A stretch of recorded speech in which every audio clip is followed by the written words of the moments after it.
Everyone, അപ്പൊ എന്റെ പുതിയൊരു വീഡിയോയിലേക്ക് സ്വാഗതം. അപ്പൊ ഞാൻ ഇന്ന് വന്നിരിക്കുന്നത് നമ്മുടെ മ്യൂസിക് ഡയറക്ടർ ആയിട്ടുള്ള ഷാൻ റഹ്മാൻ നടത്തിയ തട്ടിപ്പുമായി ബന്ധപ്പെട്ടുള്ള വിഷയം. ഈ കേസിൽ ഷാൻ ആദ്യമായി രംഗത്ത് വന്നിരിക്കുകയാണ് പ്രതികരണവുമായി. ഷാന്റെ പ്രതികരണം പുറത്തു വന്ന ഉടനെ തന്നെ ഷാനിൽ നിന്നും തട്ടിപ്പിനിരയായി എന്ന് പറയുന്ന ഈവന്റ് മാനേജ്മെന്റിന്റെ ഉടമയായിട്ട് ലിജു രാജും ചില കാര്യങ്ങൾ സംസാരിച്ചുകൊണ്ട് രംഗത്ത് വന്നിരിക്കുകയാണ്. രണ്ടുപേരുടെയും പ്രതികരണത്തിലേക്ക് നമുക്ക് വരാം. അതിനു മുമ്പേ ഈ സംഭവത്തെ കുറിച്ച് ഒന്നും അറിയാത്തവർക്കായി ചെറിയൊരു ഡീറ്റെയിലിംഗ് തരാം. ഫെബ്രുവരിയിൽ ഷാൻ റഹ്മാന്റെ നേതൃത്വത്തിൽ കൊച്ചിയിൽ ഒരു ഇവന്റ് നടത്തിയിട്ടുണ്ടായിരുന്നു. ഈ പ്രൊഡക്ഷൻ ഏറ്റെടുത്തത് ലിജു രാജ് എന്ന് പറയുന്ന പുള്ളിക്കാരന്റെ ഒറോറ എന്ന് പറയുന്ന ഇവന്റ് മാനേജ് ടീമാണ്. അങ്ങനെ ഈ പരിപാടിയുടെ നടത്തിപ്പുമായി ബന്ധപ്പെട്ട് ഏകദേശം 38 ലക്ഷത്തോളം രൂപ ലിജു രാജിന് ചെലവ് വന്നു. പക്ഷെ പരിപാടിയൊക്കെ കഴിഞ്ഞ് ഈ പൈസ തിരിച്ചു ചോദിച്ചപ്പോൾ ഷാൻ റഹ്മാൻ കൈമലർത്തി.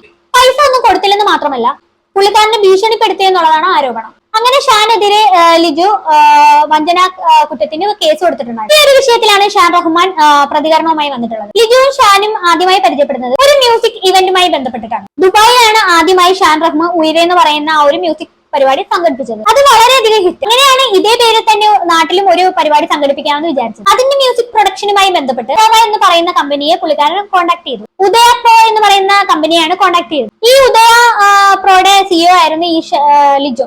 അങ്ങനെ ഇവർ തമ്മിലൊരു എഗ്രിമെന്റ് ഒക്കെ ഉണ്ടായി. ഒരു വലിയ പരിപാടിയായിരുന്നു പ്ലാൻ ചെയ്തത്. പക്ഷെ ഒക്കെ കാരണം കൊണ്ട് ആ പരിപാടിയുടെ ഇത് മുടങ്ങിപ്പോയി. അതിനുശേഷമാണ് കൊച്ചിയിൽ നിന്നൊരു യൂണിവേഴ്സിറ്റിയിൽ നിന്ന് ഒരു മ്യൂസിക് പ്രോഗ്രാമിന് വേണ്ടിയിട്ടുള്ള ഒരു എൻക്വയറി ഇവർക്ക് വരുന്നത്. മറ്റേ പരിപാടി എന്തായാലും മുടങ്ങിയല്ലോ, ഈ പരിപാടി ആണെങ്കിൽ ഒരു ചെറിയ പരിപാടിയാണ്. അങ്ങനെ ആയപ്പോ ലിജുരാജ് എന്തായി, ഷാൻ റഹ്മാനോട് പറഞ്ഞു ഈ പരിപാടി ഞാൻ പ്രൊഡക്ഷൻ ചെയ്തോളാം. അങ്ങനെയാണ് ലിജുവിന്റെ ഒറോറ എന്ന് പറയുന്ന കമ്പനിയിലേക്ക് വരുന്നത്. ബാക്കി കാര്യങ്ങളൊക്കെ ഷാൻ തന്നെ പറയുന്നത് നമുക്ക് കേട്ടോ. അപ്പൊ ലിജുരാജ് ആണ് പറയുന്നത് അദ്ദേഹത്തിന് വേറൊരു കമ്പനി ഉണ്ട്, ഒറോറ എന്റർടൈൻമെന്റ്സ് എന്ന് പറഞ്ഞിട്ട്. അപ്പൊ അവര് ഈ 25 lakhs ഇൻവെസ്റ്റ് ചെയ്യാൻ റെഡിയാണ്. അങ്ങനെ പുള്ളിയുടെ എല്ലാ കാര്യങ്ങളും നമ്മൾ വിശ്വസിച്ച് മുന്നോട്ട് പോയിട്ട് നമ്മൾ നമ്മുടെ ഷോ അനൗൺസ് ചെയ്തു. അങ്ങനെ ഡിസംബർ 1st വീക്കായി, ഡിസംബർ 2nd വീക്കായി. നിജോയുടെ സൈഡിൽ നിന്ന് എഗ്രിമെന്റ് ഇല്ല, ഒരു അഡ്വാൻസ് പേയ്മെന്റ് പോലും ഇല്ല. നമ്മുടെ സൈഡിൽ നിന്നാണെങ്കിൽ പ്രൊമോഷണൽ ആക്ടിവിറ്റീസും കാര്യങ്ങളൊക്കെ നമ്മൾ സ്റ്റാർട്ടും ചെയ്തു. നമ്മുടെ സൈഡിൽ നിന്ന് എക്സ്പെൻസസ് വരാൻ തുടങ്ങി.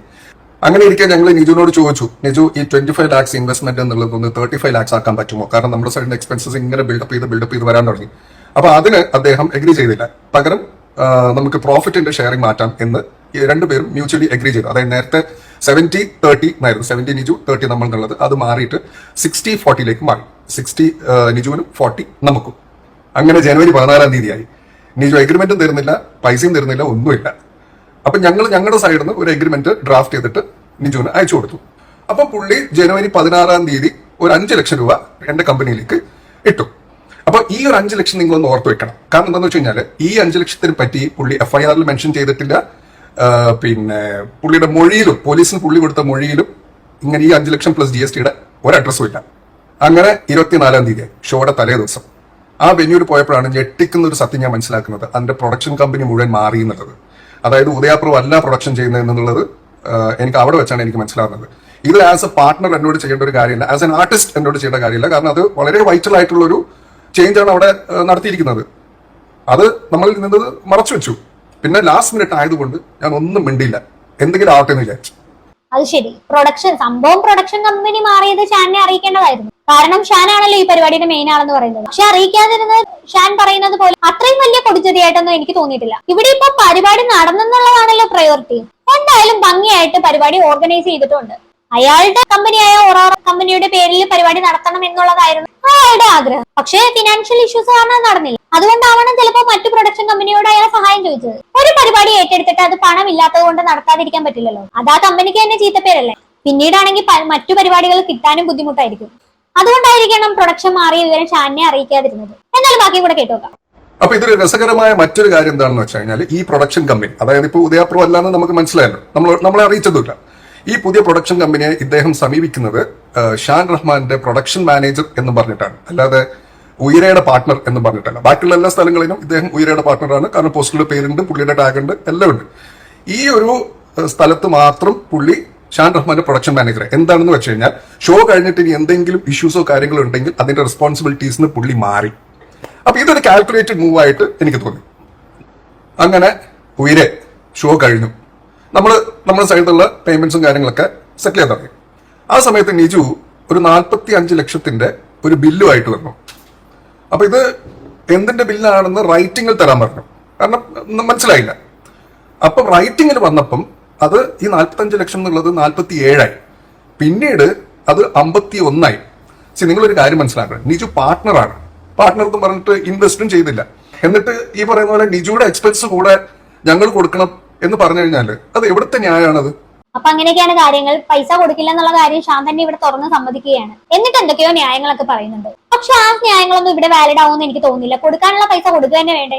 ലിജുവിന്റെ കയ്യിൽ നിന്ന് ചെലവായ പൈസ അല്ലേ അയാൾ ചോദിക്കുന്നുള്ളൂ. അയാൾ ഫുഡ് അടിച്ച കാശൊന്നും അല്ലല്ലോ ഷാനോട് ചോദിച്ചത്. ഷാന്റെ പരിപാടി ഓർഗനൈസ് ചെയ്യാൻ വാങ്ങിച്ച കാശല്ലേ. പൈസ എങ്ങനെയെങ്കിലും ഒക്കെ ഉണ്ടാക്കിയതാവട്ടെ, പ്രൊഡക്ഷൻ കമ്പനി ഏതെങ്കിലും ആവട്ടെ, പണം മുടക്കിയത് ലിജു തന്നെയാണല്ലോ. ആ പരിപാടിയുടെ ടിക്കറ്റ് വിറ്റ വകയിൽ ഏകദേശം 40 ലക്ഷം രൂപയോ അതുപോലെ തന്നെ സ്പോൺസർഷിപ്പ് വകയിൽ 25 ലക്ഷം രൂപയും ഷാന്റെ കയ്യിലുണ്ട്. അതായത് പരിപാടിയിൽ നിന്നും ലഭിച്ച ഇൻകം മുഴുവനും ഷാന്റെ കയ്യിൽ. ഷാൻ തന്നെ പറയുന്നു ലിജു പാർട്ട്ണർ ആണെന്ന്. അങ്ങനെയെങ്കിൽ ഷാൻ പാർട്ട്ണർക്ക് കൊടുക്കേണ്ട പൈസ എങ്കിലും കൊടുക്കണ്ടേ? അപ്പൊ എന്തായാലും ഈ എഗ്രിമെന്റ് എന്ന് പറയുന്നത്, ഈ പരിപാടിയുടെ ആ ഒരു എമൗണ്ട് എന്ന് പറയുന്നത് 60% ലിജുവിനും അതുപോലെ തന്നെ 40% ഷാൻ റഹ്മാനും, അങ്ങനെയായിരുന്നു എഗ്രിമെന്റ്. ആ ഷെയർ കൊടുക്കാൻ ഷാൻ എന്താണ് തയ്യാറാവാത്തത്? പ്രൊഡക്ഷൻ കമ്പനി മാറിയതറിഞ്ഞ് ഡ്രോൺ പറത്താനുള്ള എഗ്രിമെന്റ് വാങ്ങിയില്ല എന്നുള്ള ന്യായങ്ങളൊന്നും ഇവിടെ വില പോകില്ല. ഇനി ലിജു പറഞ്ഞ എമൗണ്ടിലാണ് എന്തെങ്കിലും സംശയമെങ്കിൽ ആ എമൗണ്ട് ഒക്കെ കറക്റ്റ് ആണോ എന്ന് ചെക്ക് ചെയ്യണം. പാർട്ണർ എന്ന നിലയിൽ ഓരോ കണക്കും കൃത്യമാണോ എന്ന് ഉറപ്പുവരുത്തേണ്ട ഉത്തരവാദിത്വം ഷാനും കൂടെ ഉള്ളതാണല്ലോ.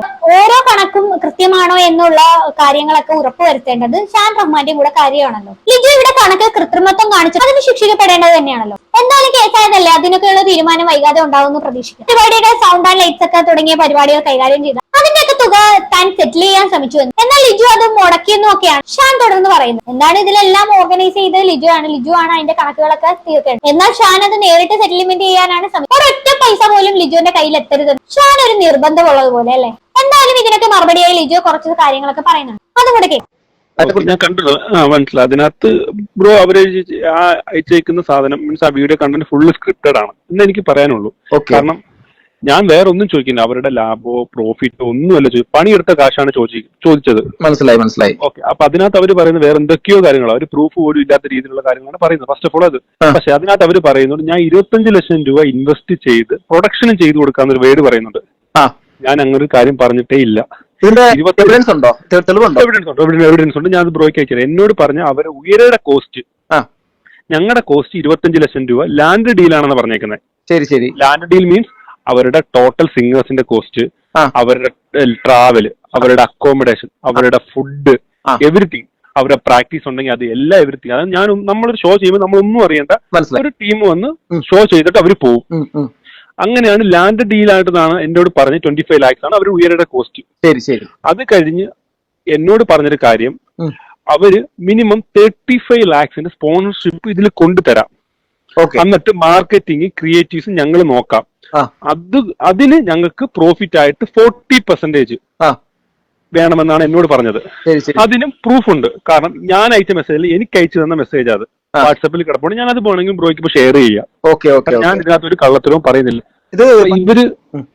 ഇതൊരു പാറ്റേൺ ആണ്. ഇവരെ ഫസ്റ്റ് ഉയരെ ദുബായ് ചെയ്തെന്ന് പറഞ്ഞു. ദുബായ് ചെയ്തപ്പോൾ ഇതൊക്കെ തന്നെയാണ് ചെയ്തത് എല്ലാവരോടും. ആണല്ലേ? അതെ. അപ്പം ഇനി രണ്ടാമത് ഞാനിവിടെ കൊച്ചിയിൽ ഞാൻ പറ്റിക്കപ്പെട്ടു. ഇനി അടുത്തൊരാളെ പറ്റിക്കരുത്. ഓക്കെ, അങ്ങനെയൊക്കെയാണ് കാര്യങ്ങൾ. തുടർന്നും ലിജോ ഒരുപാട് കാര്യങ്ങളൊക്കെ പറയുന്നു. മൊത്തം ഒരു 10-15 മിനിറ്റോളം ഉള്ള ഒരു ഓഡിയോ ക്ലിപ്പാണ്. എല്ലാം കൂടെ ഞാനിവിടെ പ്ലേ ചെയ്യുന്നില്ല. ഏറ്റവും മെയിൻ ആയിട്ടുള്ള ഭാഗമാണ് നിങ്ങളിപ്പോൾ കേട്ടത്. ഷാൻ ഇവിടെ പറഞ്ഞതിന് നേരെ ഓപ്പോസിറ്റ് ആയിട്ടുള്ള കാര്യങ്ങളാണ് ലിജോ ഇവിടെ പറയുന്നത്. ഇത് ഷാന്റെ സ്ഥിരം പരിപാടിയാണെന്നാണ് പറയുന്നത്. ദുബായിൽ നടത്തിയ ഷോയും ഇതുപോലെ ആരൊക്കെയോ പറ്റിച്ചിട്ടുണ്ടെന്നാണ് ലിജോ പറയുന്നത്. അങ്ങനെയാണെങ്കിൽ തട്ടിപ്പിനിരയായ ആളെ രംഗത്ത് കൊണ്ടുവരാനും ലിജു തയ്യാറാണെന്നാണ് എന്റെ അഭിപ്രായം. അങ്ങനെയാണെങ്കിൽ തന്റെ ഭാഗത്താണ് ന്യായമെന്ന് സംശയമില്ലാതെ പറയാം. അത് പബ്ലിക്കിന് മുന്നിൽ ലിജുവിന് തെളിയിക്കാനും പറ്റുമല്ലോ. വേറെ കുറെ ആരോപണങ്ങൾ ലിജു ഉന്നയിക്കുന്നുണ്ട്. അതിന്റെ എല്ലാം യാഥാർത്ഥ്യം വരും ദിവസങ്ങളിൽ പുറത്തു വരുമെന്ന് നമുക്ക് പ്രതീക്ഷിക്കാം. അതുമല്ല, ഇത്രയും വലിയ പരിപാടി ഇവർ നടത്തിയിട്ടും ഒരു എഗ്രിമെന്റ് പോലും വെച്ചില്ല എന്നുള്ളതാണ് രണ്ടു കൂട്ടരെയും സംശയത്തിന് മുൻപോയും നിർത്തുന്നുണ്ട്. വിശ്വാസത്തിന്റെ പുറത്താണ് എഗ്രിമെന്റ് വെക്കാത്തതെന്നാണ് ലിജു പറയുന്നത്. എന്തായാലും സത്യം തെളിയട്ടെ, അത്ര എനിക്ക് പറയാനുള്ളൂ. എന്താണ് ഇത് കേട്ടിട്ട് നിങ്ങൾക്ക് തോന്നുന്നതെന്ന് വെച്ചാൽ താഴെ കമന്റ് ബോക്സിൽ കമന്റ് ചെയ്യുക. അടുത്തൊരു വീഡിയോ കാണാം. അതുവരെ ബൈ ബൈ.